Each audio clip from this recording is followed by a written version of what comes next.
niat ihram. Saja aku mengerjakan ibadat haji dan umrah,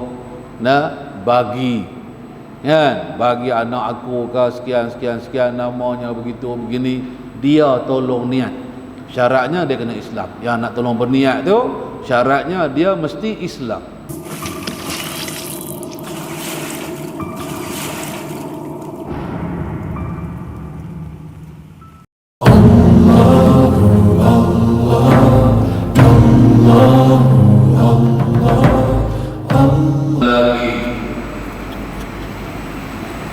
Hendaklah selamat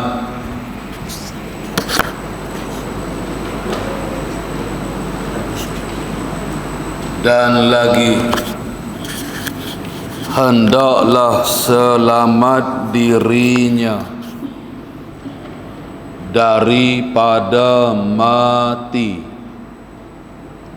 dahulu daripada mengerjakan keduanya. Baik, seterusnya tempat harus mentakhirkan mengerjakan keduanya yakni ibadat haji dan umrah. Jadi seorang ini dia telah sampai seru, kita panggil, dia telah sampai masa wajib untuk dia mengerjakan ibadat haji dan juga umrah pada tahun tersebut. Kemudian kita mengaji tempoh hari, wajibnya atas tarakhi, berlambatan. Maknanya kalau dia tak mau pi pun pada tahun tersebut, tak apa, tak berdosa.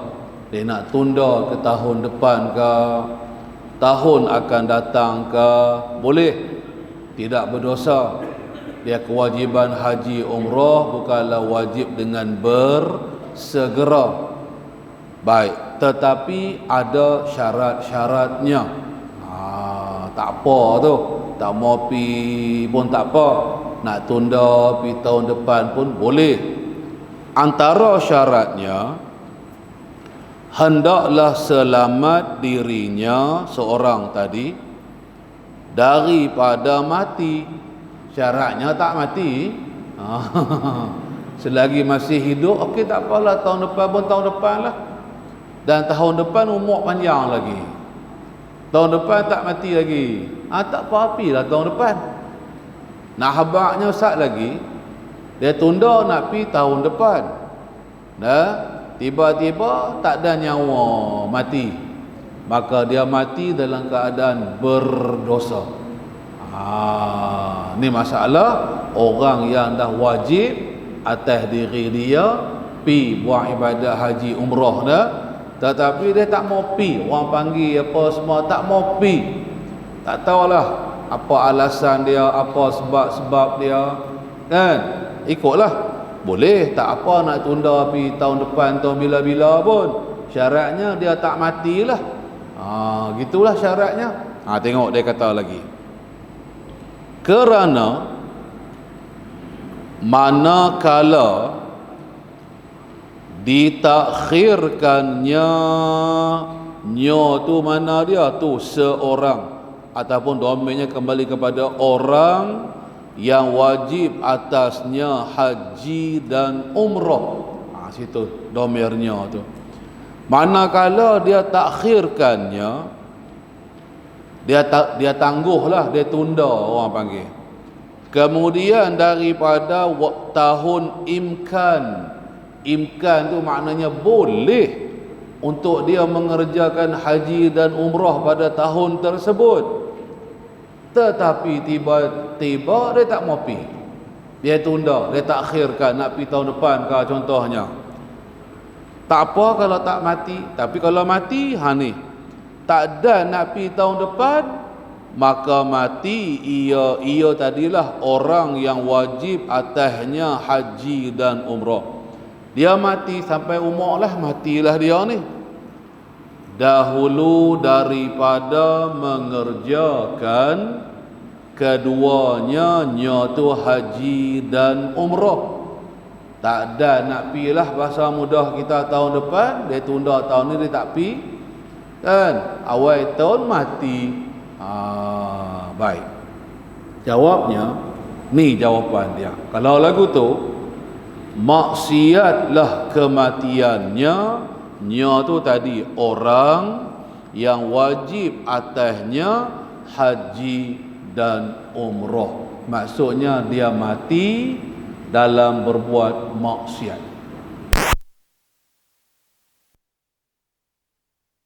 Maksiat apa ni? Maksiatlah oleh kematian tu maknanya dia mati dalam keadaan berdosa dengan Allah Ta'ala. Pasal hang tangguh-tangguh boleh, kalau panjang umur tak ada masalah, tapi kalau kata mati hang berdosa, gitu je kan. Tak payah tangguh-tangguh lah. Seperti dah abang minggu lepas kan, dah orang panggil tu pilah, tak kira lah nak menikah ke, nak kenduri ke apa ke, abang kat mereka, aku kok mana pun aku kena pi. Umur aku pun tak kan, aku pun umur tua dah. Aku nak tunggu mereka panggil pula tak tahu tahun bila. Kan, pandang dengan umur dia ada ni pun tak tahulah ada nyawa tak ada nyawa tahun depan. Kan, takut tak ada nak pi mati berdosa, kita yang berdosa. Anak-anak dia seronok dah menikah, boleh kenduri apa semua, tang kita tu masalah sat lagi. Baik. Dan nyatalah fasiknya, nya tu orang tadi, sebab matinya nya tu orang mula-mula daripada akhir segala tahun imkan hingga matinya nya tu orang yang wajib buat haji umrah tadi. Baik. Jadi pertama, masa dia mati itu maka dia dikira sebagai mati berbuat maksiat. Satu. Yang kedua, dan nyatalah oleh fasiknya. Dah siapa dia yang buat maksiat, tentulah dia fasik. Fasik ni kita maklum dah, seorang yang mengerjakan dosa kan. Contohnya seorang yang mengerjakan sekali dosa besar, sekali je dosa besar yang dia buat, maka dia jadi fasik orang panggil. Ataupun dia mengulang-ulangi buat maksiat yang dosa kecil beberapa kali pun jadi fasik. Okey. Pasal apa nyatalah fasiknya? Sebab matinya. Sebab matinya nya tu orang yang wajib buat haji umrah, tapi dia tak mau pi tahun tu. Dia boleh pi saja, tak mau pi, bukan sebab sakit apa ada. Fasik tu start bila lagi dia dikira sebagai fasik? Baik, mula-mula daripada akhir segala tahun imkan. Mana start dia dikira fasik? Kalau tak mati tak hukum fasik lagi. Hanya apabila dia mati. Start bila dia dihukumkan dengan fasik? Mula-mula start daripada hak orang panggil dia pi tahun tu dia tak mau pi. Itulah maksud dia, bahasa mudah kita nak faham kan. Akhir segala tahun imkan. Imkan itu makna boleh mengerjakan haji, boleh mengerjakan umrah. Macam kita kata tahun baru ni kan, tahun baru ni kita kata dia wajib dah pergi Mekah buat haji umrah kan. Segala duit, segala perjalanan semua dengan kota apa semua cukup lengkap belaka dah, tinggal bawa badan dia pi. Tiba-tiba tak mau pi. Tak mau pi lah, sengaja tak mau pi lah, bukan sebab sakit apa dah. Start daripada dia tak pi gitu sampailah terlepaslah dia daripada dapat mengerjakan ibadat haji pada tahun lepas, start dari situ sampai hari dia mati, setahun ke 2 tahun ke lepas tu, start dari situ tu dia dikira fasik. Tu makna dia. Nah, baik. Apa masalah kalau kita dihukumkan dengan fasik? Adalah masalah dia nanti. Nanti dia abang. Apa kesan kalau dihukumkan dengan jadi fasik? Maka hingga matinya, sampailah dia tu mati, maka dia tu dikira fasik. Start daripada situ sampai umur dia mati. Katalah dia tunda sampai 2 tahun. Sampai 2 tahun kemudian dia mati. 2 tahun, selama 2 tahun tu dia dihukum dengan fasik. Maksiat berdosa start daripada dia mati. Berdosa pasal tak pergi buat haji, ataupun umrah tadi ni. Baik. Nak cerita tajuk fasik. Maka jika adalah ia orang tadi, yang wajiblah tadi ni, yang wajiblah atasnya haji dan umrah, jadi saksi, katalah jadi saksi nikah. Kan? Tahun tu dia wajib dah pergi Mekah tapi tak mau pergi. Dia mai berasa segan pula dah. Kan? Ada sakit apa ke? Tak ada nah. Kalau ada keuzuran lain cerita, tak apa yang tu dimaafkan. Saja tak mau pergi. Kan? Dia syok pula dah duduk di rumah. Kan? Baik. Kalau sekiranya sepanjang masa selepas daripada sepatutnya dia pergi buat haji tu, dengan hari dia mati, adalah mana-mana siapa pergi panggil dia pergi jadi saksi. Ikutlah contohnya saksi nikah. Apa hukum nikah kahwin tu nanti? Ni dia mati dah ni. Dia baru mati ni. Satu. Atau ada ia orang tadi, ialah menghukumkan dengan suatu, ataupun dia ni jadi tok hakim, ataupun ialah jadi tok qadi. Kan? Kerja tok qadi ni di mahkamah, kerja dia menjatuh hukuman lah. Kan? Cerai berai ke, adalah kan kes-kes mahkamah ke, kan? Maka dia putuskan, kan, nikah kahwin itu difasahkan ke. Dan itu contoh hukuman dia. Dia jatuhkan hukum tu bila? Pada masa itu. Yakni pada masa akhir segala tahun imkan sampailah dia mati. Tu masuk dia tu. Selama, kalau kata setahun, setahun lah. Kalau kata 2 tahun, 2 tahun.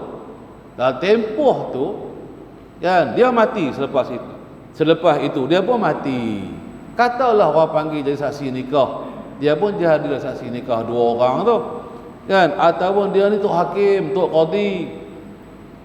Kan? Maka dia pun jadilah tok hakim, memutuskan hukum hakam. Apa akibat nikah kahwin tersebut?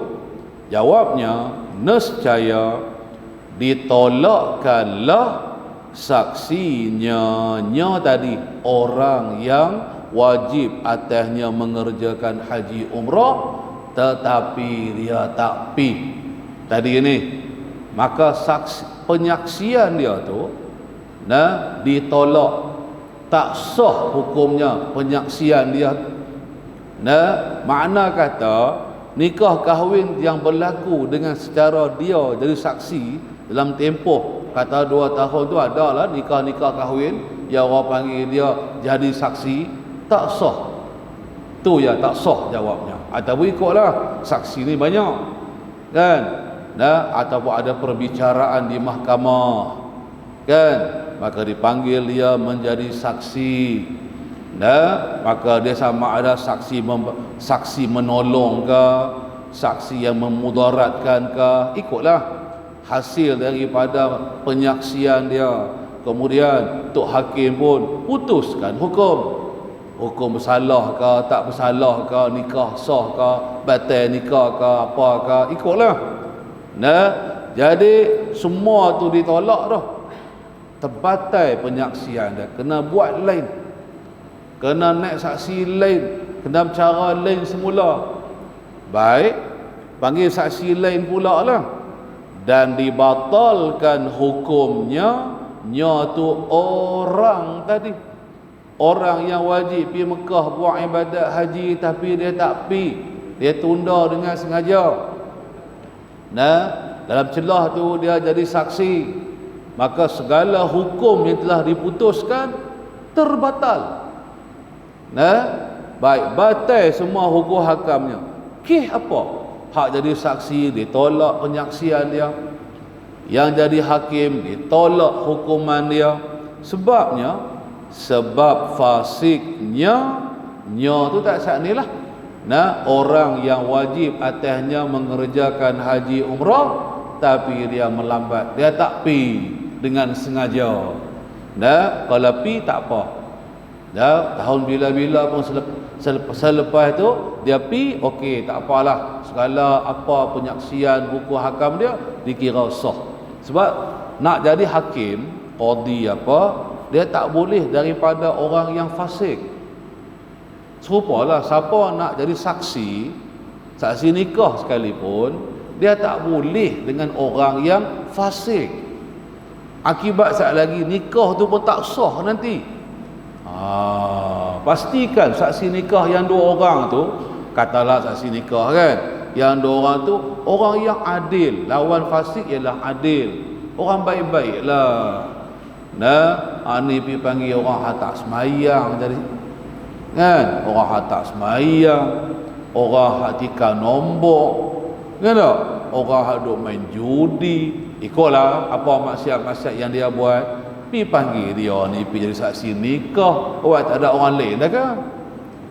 Pergi cari kat orang hak elok-elok sikit, berjenis orang panggil, orang hak baik-baik sikit kan, orang yang kita kata adalah amalan soleh yang kita tak tahu yang dia tu ada buat maksiat kan, yang tidak menzahirkan dosa maksiat dia kan, kita pun tak tahu dia ni buat maksiat ke tidak. Tak apa hak tu jadi saksi nikah ni, hak orang tahu dah kan, hang ni begitu begini maksiat hang buat, taubat pun dah.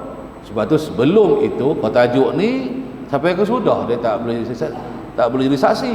Jadi saksi juga akibat sekali lagi dia mati kan, akibatnya tak sah juga nikah kahwin tu.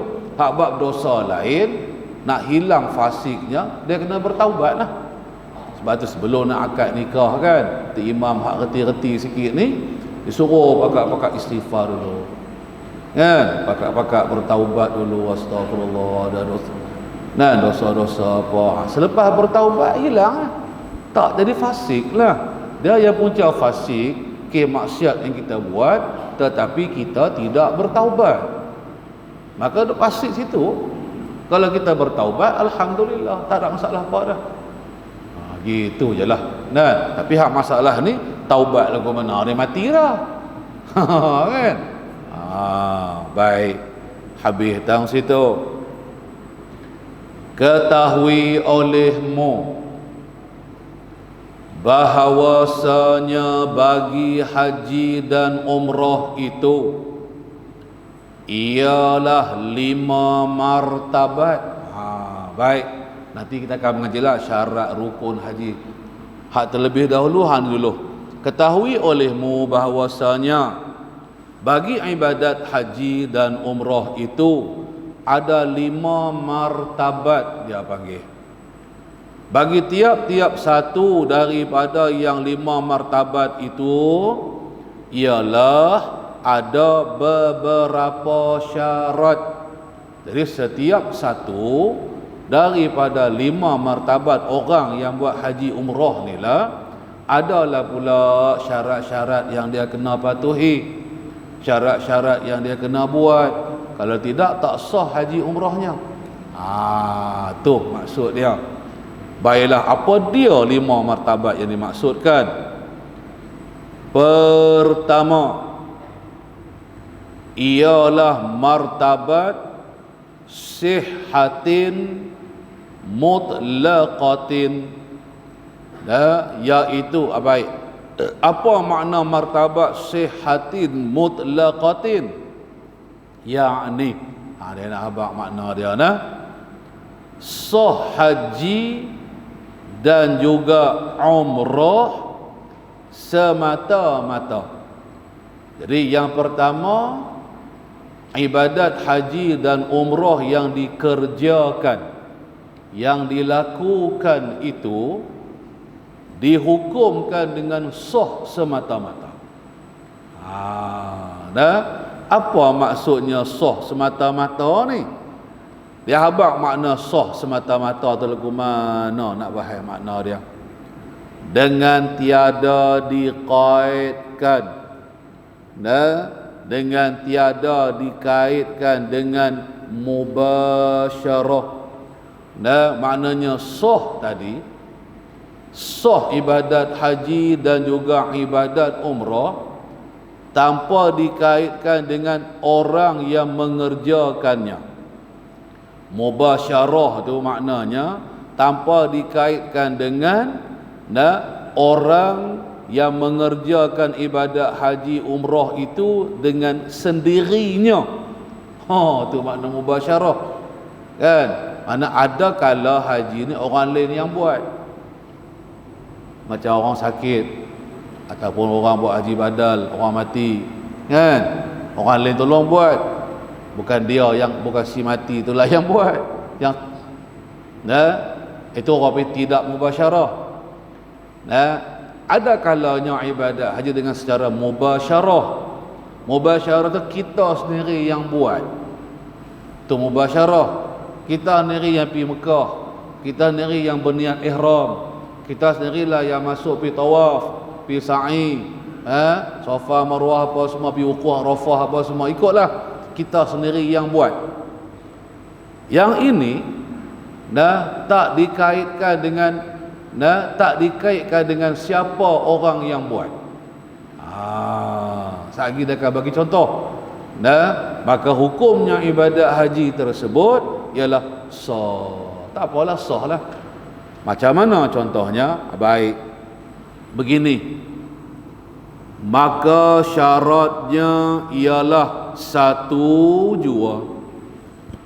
Maka bermula syaratnya, syarat bagi martabat sihah mutlaqah ini ialah ada satu syarat sahaja.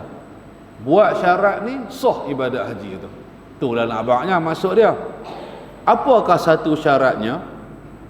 Iaitu satu syarat, hendaklah ada Islam. Hendaklah ada ia orang yang mengerjakan haji dan umrah itu. Orang yang buat haji umrah tu, syaratnya dia mesti beragama Islam. Itu saja syaratnya. Tak kisahlah, tak tilitlah, tak pandanglah kepada orang yang membuat tu. Tapi kita pandang orang yang buat tu, hang ni agama Islam ke tak? Kalau dia tu beragama Islam, maka sah haji umrahnya. Baik, tak faham lagi, tak apa, kita tengok. Dia bagi contoh sekali lagi. Maka sahlah diihramkan oleh wali ataupun makzunnya daripada yang gila dan kanak-kanak yang tiada mumayyiz. Tajuk tu. Jadi katanya al-musannif, maka sahlah diihramkan oleh wali. Contohnya bapak. Yang buat ibadat haji tu anak dia. Anak dia ni pak tolong niat ihram. Saja aku mengerjakan ibadat haji dan umrah,